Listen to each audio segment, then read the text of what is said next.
In today's video, I'll show you how to cover your mosaics with epoxy resin. We'll go through the process of measuring, mixing, and pouring.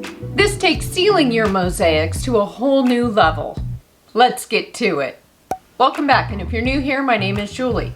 And on this channel, we discuss tips, tricks, adhesives, tools, materials, and specific mosaic projects, all to shorten your learning curve when it comes to creating mosaic art. So if that sounds like something that you'd be interested in, please consider subscribing. Today's video picks up where we left off in part 1 of this 2-part series. And if you haven't watched it yet, I'll put a link here in the description card as well as down below so you can check it out. In part 1, I took you through the process of creating a mosaic ring dish. We went over a variety of substrates, materials, adhesives, and we grouted. The ring dishes have been sitting here for at least 3 days curing, and they are now ready for the resin. I've worked with resin for many years. Some of the projects have an edge.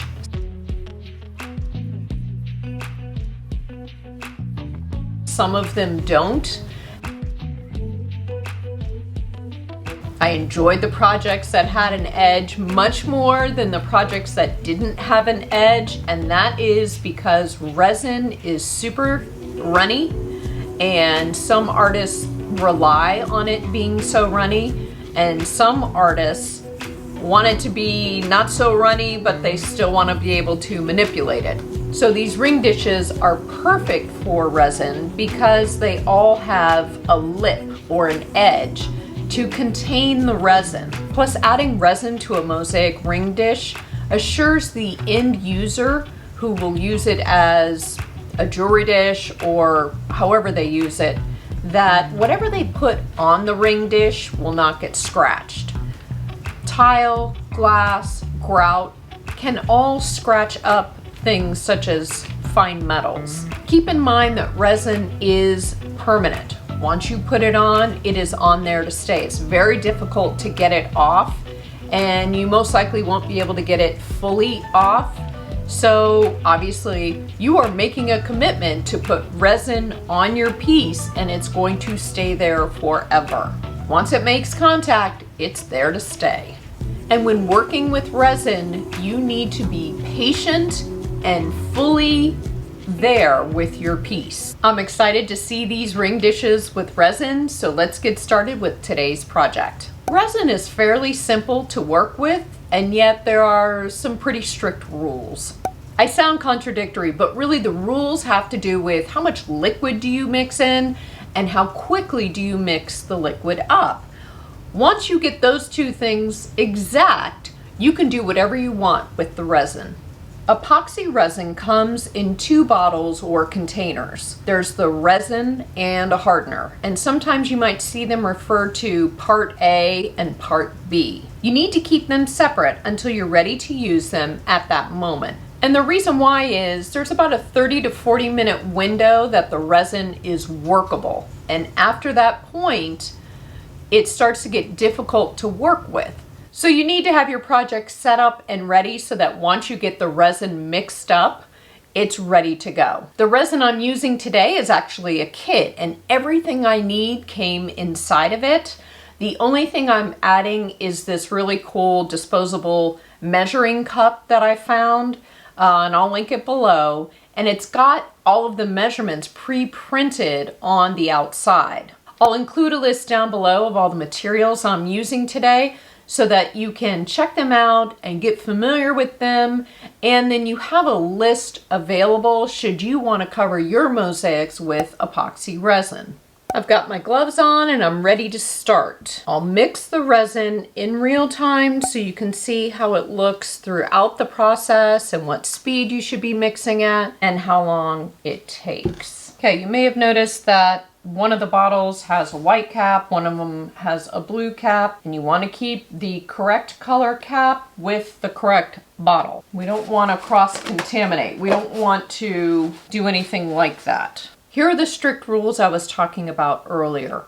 Resin must be mixed at a 1-to-1 ratio. 1 part resin to 1 part hardener. It is crucial that you do this. Don't eyeball it. Don't make assumptions. Although I have 7 ring dishes to cover, they're not a very big surface area. So I'm going to keep it to 2 ounces of resin and 2 ounces of hardener, and I can always mix up another batch if I need more. I like to pour the liquid into the same cup, so I'll start with 2 ounces of the hardener first, since it's a thinner consistency, and then I'll add 2 ounces of the resin on top because it's a thicker consistency. And I'm gonna get down.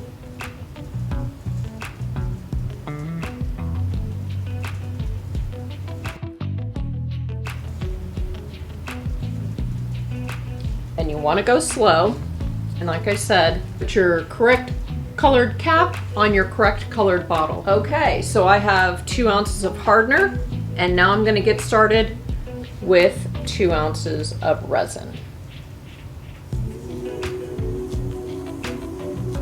And when you mix it in, it looks like oil and water.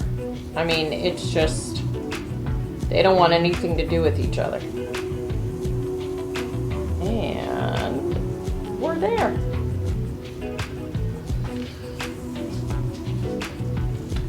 Okay.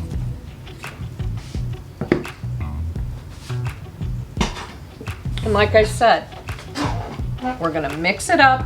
We have a 30 to 40 minute window where it's workable. So don't rush the process. We're going to mix and mix.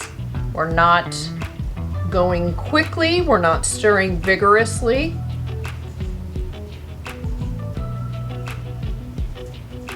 The mixing process should take about 2 to 5 minutes for a quantity like this. This is 4 ounces of liquid.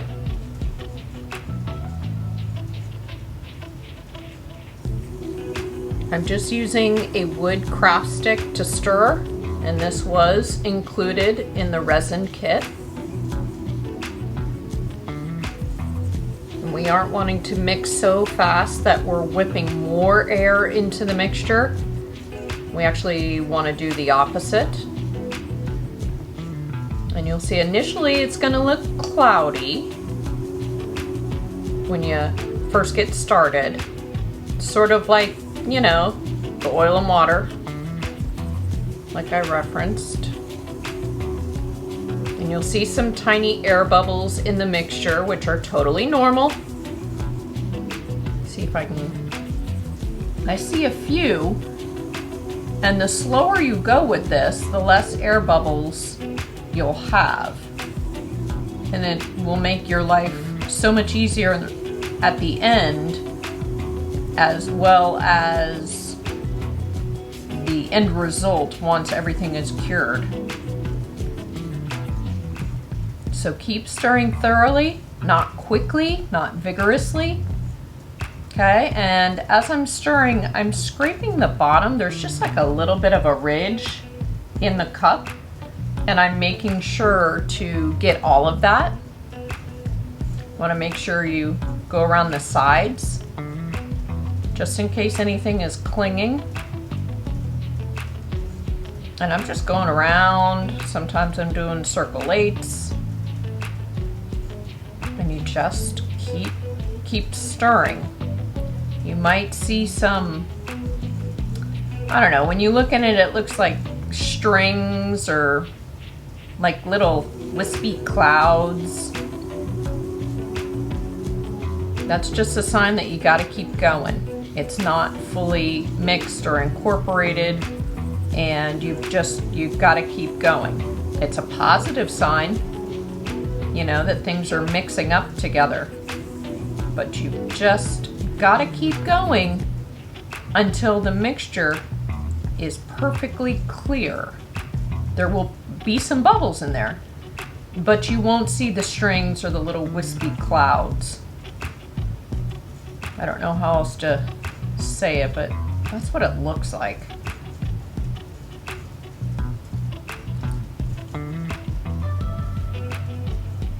Again, you just got to be patient,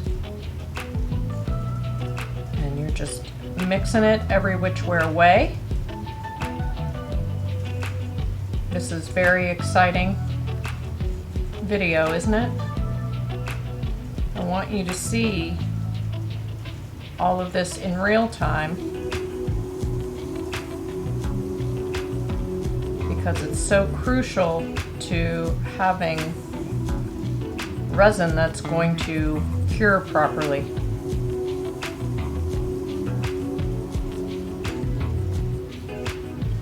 And I'm seeing less of the stringing wispy clouds. I'm seeing less of that, but it's still in there. It's definitely not crystal clear.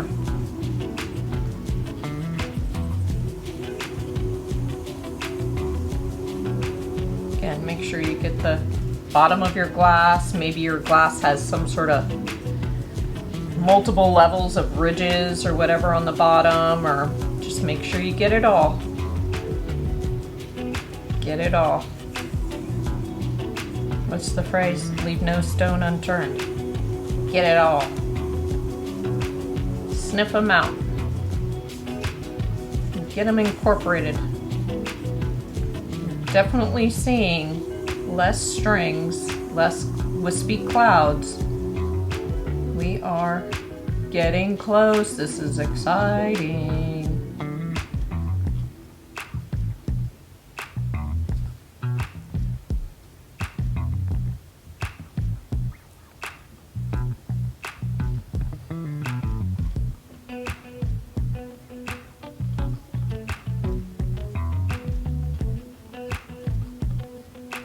I'm not looking at a clock, so I don't know how long this has taken, but I would say we're probably within the 2 to 5 minutes.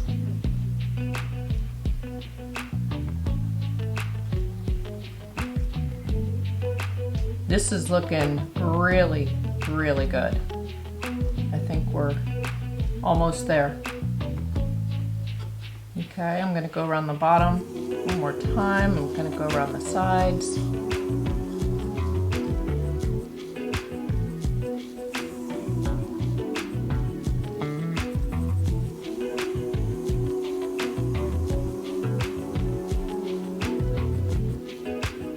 Okay, I do see some little bubbles, but we're gonna take care of those. You'll see.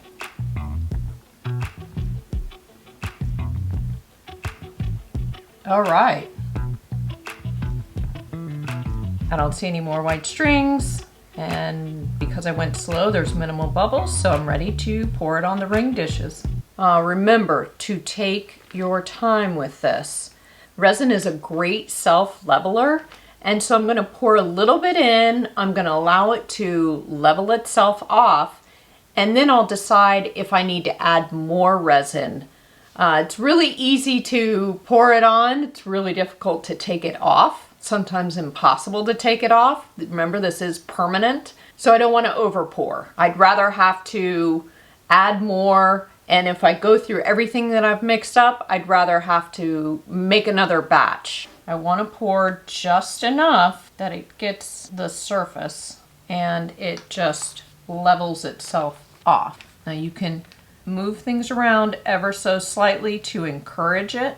And I'm fairly certain I'll need to add more to this one, but like I said, I don't want to over pour. So I'm going to let this one level itself out a little bit, and I'm going to move on to another one, and I'm just going to go through the same process where I add a little bit and I let it sort of do its thing. Okay, I'm going to move it around, but not to the point that I'm moving it up to the edge.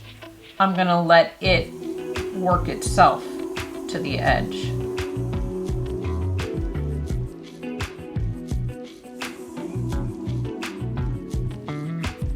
If your glass or tile surface isn't level, sometimes there might be a divot and it's hard for the resin to fill in. It just needs a little encouragement.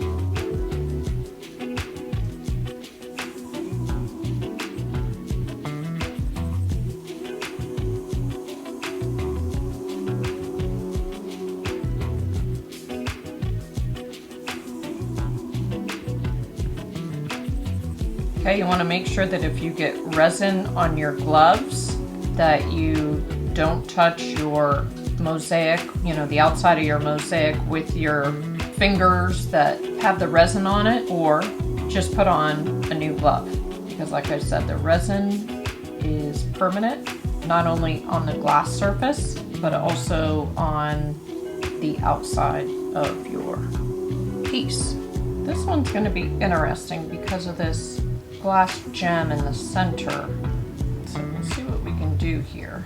This one might require a little more resin than the others.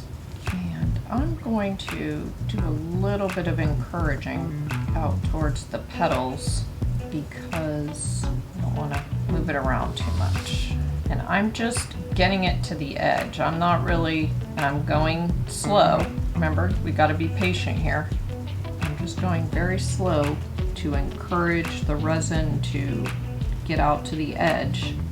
And I think this is going to need more because of that gem. This is the first one that I did, and I'm just going to come in here.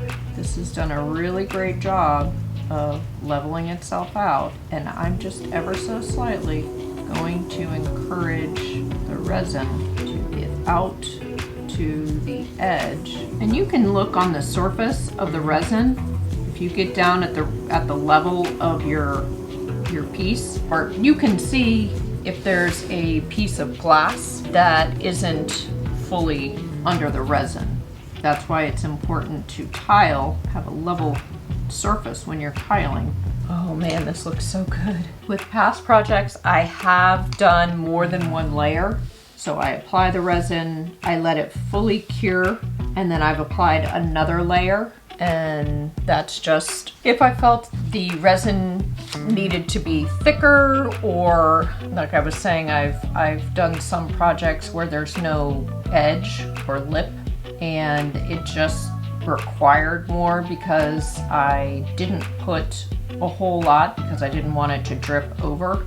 So you can layer up, but you want to add a layer and let it fully cure before you add another layer. Everything looks good. I like the levels that they're at. And now it's time to get rid of any bubbles that may be on the surface or in the resin. So for this process, to get the bubbles out, you could use an artist torch or a kitchen torch, a regular hair dryer that's on low speed, high heat. You can use a lighter or a toothpick, but I'm going to use my favorite, which is a drinking straw. And all I have to do is just blow a little bit on the surface to get out any air bubbles that may be in the resin.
As your pieces are sitting and curing, you want to make sure that they are on a level surface. If you get resin on your skin, you can easily remove it with some rubbing alcohol and paper towels or a soft cloth.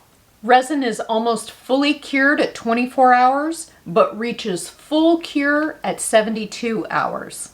During the curing process, the resin surface will become tacky or sticky. It's going to attract dust in the air. So what I like to do is cover my pieces. Once it gets dust on the surface, you can't get it off, and then it looks dirty or cloudy. So by covering it, I try to minimize that. I really like the look of the resin on these dishes. I think it preserves the mosaic so nicely. In a way, it makes the colors even more vivid, and it just provides a really nice smooth surface for whatever the recipient wants to use it for. Question of the day. Let me know in the comments if you've ever used epoxy resin on your mosaics. Thank you so much for watching. Please give this video a thumbs up as it really does help my channel, and subscribe if you haven't already. Click the bell notification so you never miss a single upload, and let me know in the comments if there's something you'd like me to cover in a future video. I'll see you soon. Bye. The show must go on. Where were we? Tools and special mosaic projects. Specific mosaic projects. Link here in the... That one I think was a good one. That was a good one. I'm trying to talk too fast. It just doesn't work for me. I'm just not a fast talker. Take my time, I chill. Resiner. Want to cover. Oh, hurry up and cure. I'm loving ya. Bunch of beauties, aren't ya? Bunch of beauties. I wasn't looking at you, right? Okay, I'll see you soon. See ya. And cut. If you're looking for more mosaic inspiration, you can check out one of these two videos. Until then, see ya.